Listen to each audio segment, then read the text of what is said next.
اور کتابوں کا خدا اور ہے، بابوں کا خدا اور۔ میں ایک مشہور واقعہ جو صحیح بخاری اور صحیح مسلم کے اندر ملتا ہے، بنی حنیفہ قبیلے سے ایک شخص تھا، ثمامہ بن اسال۔ وہ ایک جنگجو تھا اور ایک سمجھ لیں اس زمانے کا ایک بڑا دہشت گرد تھا۔ صحابہ کرام نے اسے گرفتار کیا اور مدینہ شریف لے آئے۔ اللہ کے محبوب صلی اللہ علیہ وآلہ وسلم نے فرمایا کہ اسے مسجد نبوی کے اندر ایک پلر تھا، ستون، اس کے ساتھ باندھ دو۔ وہ آج بھی آپ کو ستونوں کے اوپر نام باقاعدہ لکھے ہوئے ملیں گے۔ ان میں سے ایک ستون یہ بھی تھا جس پہ ثمامہ کو باندھ دیا گیا اور 3 دن تک اسے باندھ کے رکھا گیا۔ ظاہر بیچ میں کھانے پینے کے لیے یا ٹوائلٹ جانے کے لیے اسے کھولا جاتا تھا۔ نبی الاسلام کی خواہش تھی کہ یہ ہماری ایکٹیویٹیز کو مسجد نبوی میں آبزرو کرے، ہو سکتا ہے اس کا دل اسلام کے لیے اللہ تعالیٰ مائل کر دے، سینہ کھول دے۔ ایک دن جب گزرا تو نبی الاسلام اس سے مخاطب ہوئے اور پوچھا کہ تیرے ساتھ کیا معاملہ کیا جائے، بتا۔ اس نے عرض کی کہ اگر آپ مجھے قتل کروا دیں تو یقیناً میں اس کا حقدار ہوں، کیونکہ میں ایک خونی شخص ہوں، اور اگر آپ مجھے معاف کر دیں تو میں آپ کا شکر گزار ہوں گا اور میں اس کی قدر کروں گا۔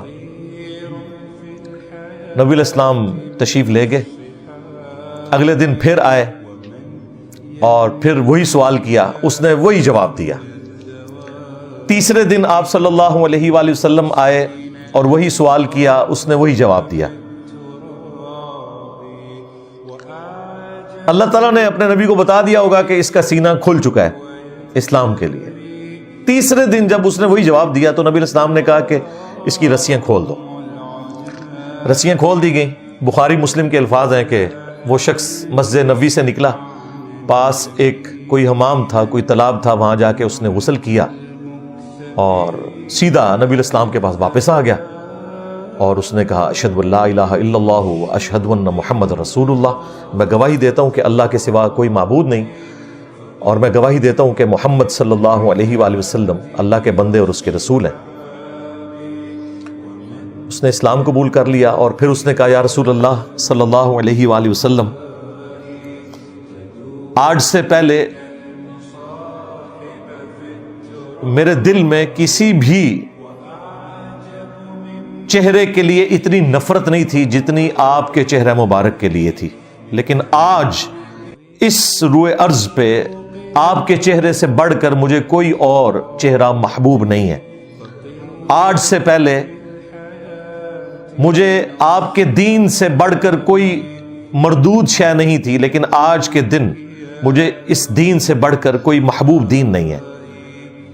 آج سے پہلے آپ کے شہر مدینہ سے بڑھ کر مجھے کسی شہر سے نفرت نہیں تھی، لیکن آج کے دن کے بعد اللہ تعالیٰ نے جو میرا سینہ کھولا، مدینہ شریف سے بڑھ کر مجھے کوئی اور شہر نہیں ہے۔ پھر اس نے کہا یا رسول اللہ آپ